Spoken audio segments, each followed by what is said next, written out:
السلام عليكم ليكيب، واش راكم باش تكونوا كاع بيان بون ليكيب راني روطار، على بالي بلي راني روطار، مي خوتي الله غالب كانوا عندي شويه شغالات، على بالي الخبر على بالي تلقوه الصباح وانا على بالي به الصباح، مي ما كانش عندي حتى الوقيته باش ندير كونت الفيديو عاد دروك باش نتلقاه العشيه. بون خاوتي رسميا استدعاء حماد عبد اللي لبطولة كأس إفريقيا المغرب 2025 مع الجزائر بعد إصابة اللاعب حسام عوار لاعب نادي الاتحاد السعودي.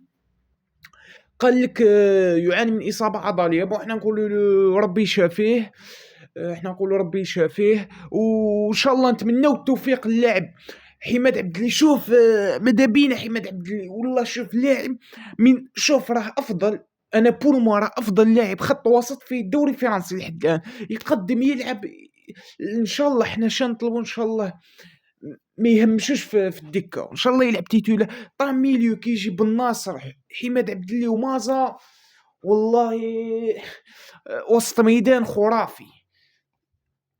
تما نتمنوا التوفيق لحماد عبد اللي ونتمنوا التوفيق للمنتخب الوطني الجزائري في كاس افريقيا. بون خاوتي لي فيديو نقبضوا فيك ماشي تبداو لي فيديو غادي يبداو، نتوما ما تنساوش دعمونا بلايك واشتراك في القناه. صاي ليكيب، تلاقاو في فيديو اخر ان شاء الله.